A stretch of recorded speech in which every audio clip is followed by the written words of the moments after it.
नमस्कार, आपके साथ मैं हूं स्तेश नैन मोर। 1 फरवरी यानी कि कल देश की वित्त मंत्री निर्मला सीतारमण देश का बजट पेश करने वाली हैं। मायूस करने वाले आर्थिक सर्वे की रिपोर्ट के बाद कल पेश होने वाले बजट से देशवासियों को उम्मीदें हैं। कोरोना संकट के दौर में हर किसी को अपने अपने सेक्टर में राहत की उम्मीद है।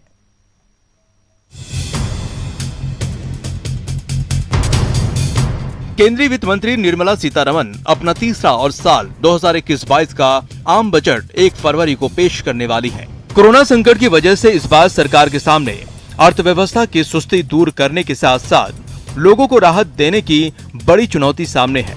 कारोबार, नौकरी और महंगाई, इन तीनों का सीधा असर लोगों के जीवन पर पड़ रहा है और हर कोई वित्त मंत्री से आस की उम्मीद लिए बैठा है। ऑब्वियसली बीइंग अ हाउसवाइफ तो हमको तो पहले यही रहेगा कि द ग्रोसरी प्राइस उसका वो ध्यान रखे government, plus of course the school fees and thirdly of course the being a lady gold prices have really gone up. हमारा तो ऐसा हो जाएगा कि कहाँ से हम अफोर्ड कर सकेंगे। सबसे प्राइस लो होना चाहिए। दालें हैं, सब्जियां हैं, घर में आम नागरिक गरीब आदमी नहीं खा सकता। मेडियोकर तो सोचता ही रह जाता है हम क्या करें। राशन वगैरह सारा कुछ सस्ता होना चाहिए कि बच्चों के लिए पढ़ाई मैं पढ़ा नहीं सकती हूँ, मेरे लिए बहुत मुश्किल है। आम बजट से सबसे ज्यादा उम्मीदें मध्यम वर्ग को होती हैं। बदलावों का सबसे ज्यादा असर भी उसकी जेब पर पड़ता है। लेकिन इस बार कोरोना की वजह से हर सेक्टर को बूस्ट करने के लिए वित्त मंत्री की ओर सबकी नजर है। वर्क फ्रॉम होम पर होने वाले खर्च में मिले राहत, टैक्स में स्टैंडर्ड डिडक्शन की लिमिट बढ़े, होम लोन के प्रिंसिपल रीपेमेंट 80C से बाहर हो, सेक्शन 80C की छूट को 3 लाख करने की मांग, राशन, गैस और स्वास्थ्य सेवाएं सस्ती हों, सेक्टर और डिमांड के मुताबिक GST हो। गवर्नमेंट जो टैक्स रेट है उसको थोड़ा लिबरलाइज करे। जो बीच में एक स्लैब हमारे 10% का था उसको वापस लाएगा तो उससे क्या होगा, जो टैक्स बेस है थोड़ा ब्रॉड हो जाएगा। GST के रैशनलाइज होना चाहिए क्योंकि हम लोग के स्पेयर पार्ट्स के ऊपर 28% टैक्स रेट है GST का, जो कि मेरे को नहीं लगता कि रैशनल है। आम आदमी चाहता है कि 2 टाइम की रोटी अच्छी मिले, कारोबार ठीक हो, घर बार अच्छी तरह चले, बच्चे को एजुकेशन में अच्छी दूं ताकि आने वाला बच्चा हमारे देश का फ्यूचर है। कोरोना संकट की वजह से लोगों को इस बार वित्त मंत्री से सहूलियत वाले कदमों पर जोर है। लोग चाहते हैं कि हर हाथ काम और हर घर सेहतमंद थाली को सरकार इस बार के बजट में सुनिश्चित करे। Bureau report, news 18 network. आम लोग हों या फिर व्यापारी वर्ग या फिर नौकरी पेशा लोग, क्या है बजट से इस बार लोगों की उम्मीदें? आइए सुनते हैं। हम सरकार से उम्मीद करते हैं कि शिक्षा, स्वास्थ्य, सुरक्षा, इन चीज़ों को मद्देनजर रखते हुए आम आदमी की ज़रूरतों को पूरा करे। साथ में कर्मचारियों के जो रोके गए महंगाई भत्ता, LTC और अन्य सुविधाएं, उनको भी हम उम्मीद करते हैं कि सरकार इस बजट में उनको भी ध्यान में रखते हुए लागू करेगी। बेरोजगारी को ख़त्म करे और ये जो ठेका निजीकरण वगैरह चला रखा है ये नहीं होना चाहिए। देश की रक्षा के लिए भी सुविधाएं पूरी होनी चाहिए और हर वर्ग को ध्यान में रखते हुए डीजल, पेट्रोल के दाम कम होने चाहिए। भाई बजट तो ऐसा है जो आम जन के हित में हो, बजट तो वही अच्छा होता है। भाई शिक्षा और स्वास्थ्य ये सबसे हमारी जरूरत है और शिक्षा, स्वास्थ्य है, चाहे हमारी खेती है, किसान यादव छत्तीस किसान और मजदूर का प्रदेश है ये हरियाणा प्रदेश, तो जो हमारे गरीब वर्ग का हक का होना चाहिए बजट, तो हम तो यही उम्मीद करते हैं सरकार से। सरकार से तो भाई बहुत सारी उम्मीदें लगा रखी हैं कि जैसे जो है क्रूशल टाइम निकल रहा है उसके हिसाब से जो है वो अप टू द जो है लेवल ऑफ द पीपल उसी के हिसाब से बजट रेडी करें और ताकि जो एक कॉमन मैन है उसको जो है कोई प्रॉब्लम ना हो, ज़्यादा फेस करनी पड़े और it should be up to the level of the common man. महंगाई घटनी चाहिए, महंगाई बहुत ज़्यादा हो जा रही है। पेट्रोल डीजल के रेट बढ़ी जा रहे हैं, खंड घ्यो रिफाइंड भी बहुत ज़्यादा महंगा हो रहा वा।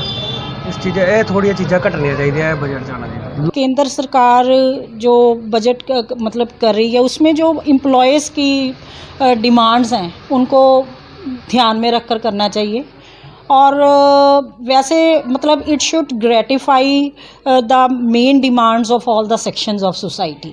जैसे मतलब बजट ऐसा होना चाहिए कि कोई भी जो सेक्शन है सोसाइटी का उसमें डिससैटिस्फैक्शन ना हो। जैसे अब हमारे किसान ही बैठे हैं, पिछले लंबे समय तो बजट आ रहे ने, आम लोगों का ਉਹਦੇ ਵਿੱਚ ਕੋਈ ਫਾਇਦਾ ਨਹੀਂ ਹੋਇਆ। ਲੋਕਾਂ ਦੀ ਕੁੱਲੀ ਜੁੱਲੀ ਦਾ ਕੋਈ ਮਸਲਾ ਹੱਲ ਨਹੀਂ ਹੋਇਆ। ਇਸ ਤੋਂ ਬਿਨਾਂ ਕਿਸਾਨਾਂ ਦਾ ਮਸਲਾ ਵੀ ਬਹੁਤ ਬੁਰੀ ਤਰ੍ਹਾਂ ਉਲਝਿਆ ਹੋਇਆ। ਕਿਸਾਨੀ ਨੂੰ ਵੀ ਮਾਰਨ ਵਾਲਾ ਸਰਕਾਰ ਤੁਰੀ ਹੋਈ ਹੈ।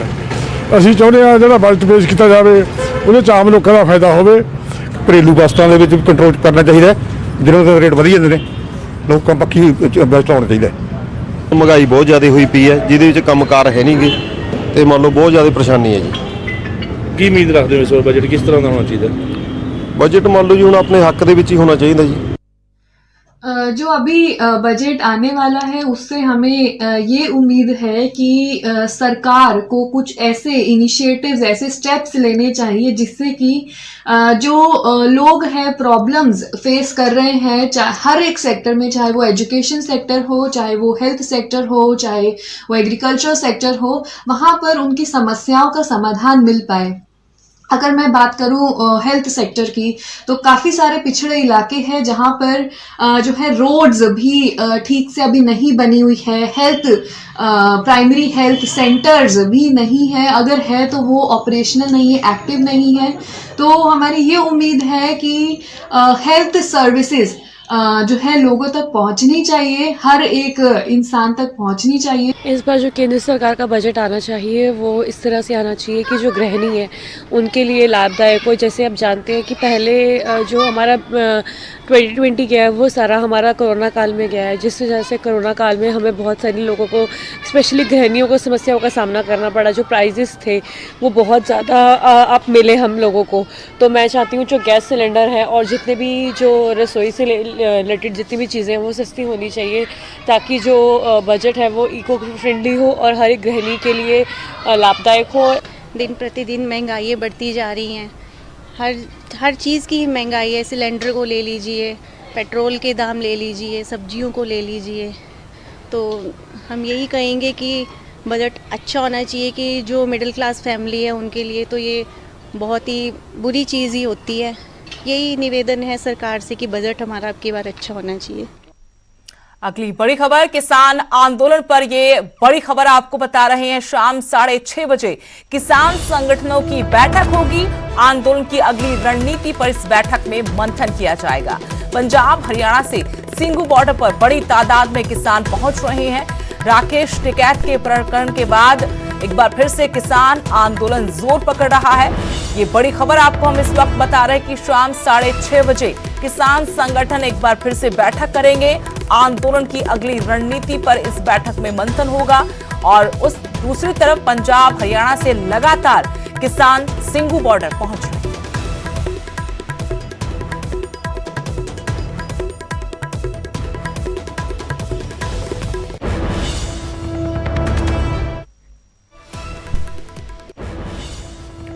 तीन कृषि कानूनों के विरोध में किसानों के आंदोलन से स्थानीय लोगों की रोजी रोटी पर एक बड़ा संकट मंडरा रहा है। बॉर्डर पर सुरक्षा चाक चौबंद है, वहीं दूसरी तरफ किसानों का आंदोलन जोर पकड़ता नजर आ रहा है। चोरी नहीं समझते हैं, अब गरीब आदमी हम क्या करेंगे बताओ। हमारे दो बच्चे, हमारी बीवी भी नहीं, हमारी बीवी 6 साल हुए, एक्सपायर हुए, बताओ हम कैसे करेंगे नौकरी। 26 जनवरी को हिंसा के बाद कमजोर पड़ता किसान आंदोलन फिर से जोर पकड़ रहा है। बड़ी संख्या में दिल्ली बॉर्डर पर जत्थों में किसानों के आने का दौर जारी है, लेकिन बॉर्डर पर जमा होने से रोकने के लिए पुलिस की कड़ाई का असर स्थानीयों पर पड़ रहा है।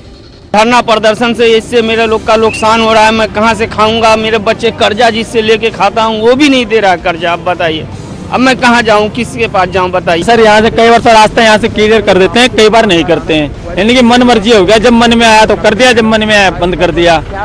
कृषि कानून के विरोध में दिल्ली की सीमाओं पर आंदोलन पर बैठे किसानों को स्थानीय हटाना चाहते हैं और अब तक 2 बार किसानों के खिलाफ प्रदर्शन हिंसक हो चुका है, जिसकी वजह से बॉर्डर पर बड़ी संख्या में सुरक्षा बल तैनात हैं।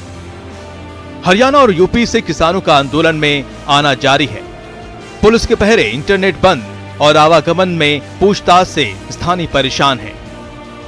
हिंसा के मामलों में पुलिस अब तक 38 FIR दर्ज कर चुकी है। 1700 से ज्यादा वीडियो क्लिप से जानकारी जुटाई जा रही है। अब तक पुलिस 84 लोगों को गिरफ्तार भी कर चुकी है। नियत साफ करे और दिल साफ कर कर वार्ता के लिए तैयार है टेबल पर बैठे। अगर नियत साफ नहीं होगी, वार्ताएं भले 11 हुई हैं और 11 हो जाएंगी, कोई नतीजा नहीं निकलेगा। सोच लेना चाहिए वापिस उसे आराम से जितने भी जल्दी लेता हो ले ले, यानी सरकार चली जा गया 2-4 दिन में फायदा क्या होगा। राजनीति वालों को भी जो हमारे यहाँ आएंगे हम उनका सम्मान करेंगे, उनका बोले स्वागत। किसानों की मांगों को लेकर सरकार से किसान नेताओं की बातचीत के 11वें दौर पूरे हो चुके हैं।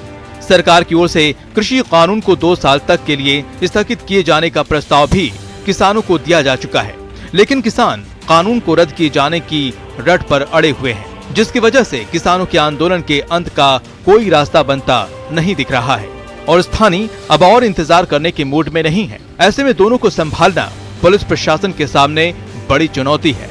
Bureau report, news 18 network. यहां रुकेंगे छोटे से ब्रेक के लिए।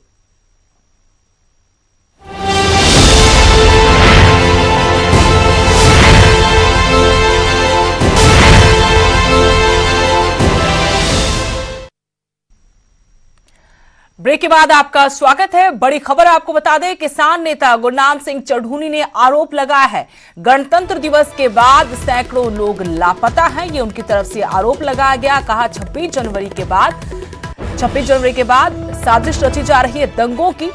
सरकार किसानों पर झूठे मुकदमे दर्ज कर रही है। बड़ी खबर आपको बता रहे हैं, किसान नेता गुरनाम सिंह चढ़ूनी का बड़ा आरोप।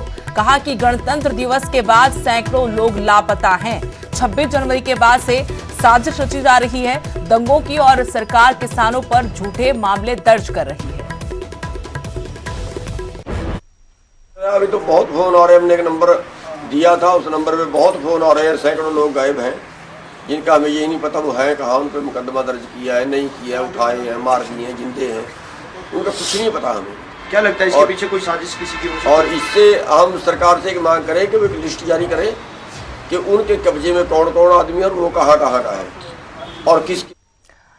हमने आपको हमारे खास कार्यक्रम बायजूस यंग जीनियस में मिलवाया बायजू के यंग जीनियस अनुव्रता से। आइए दिखाते हैं हमारे कार्यक्रम में आने के बाद कैसा रहा उनका अनुभव।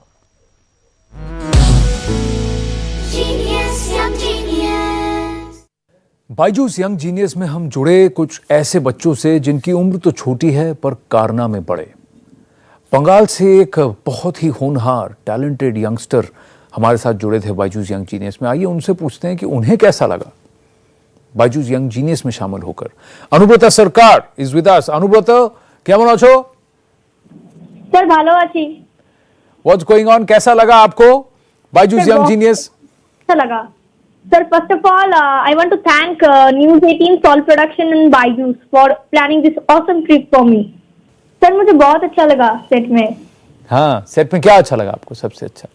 सर आपकी जो फ्रेंडली एटमॉस्फेयर क्रिएट किया आपने, वो तो मुझे बहुत अच्छा लगा और वो means and that help me answer all the questions. आपको लगा कि यंग जीनियस में आके आपका एक ड्रीम भी ट्रू हो जाएगा? Yes sir.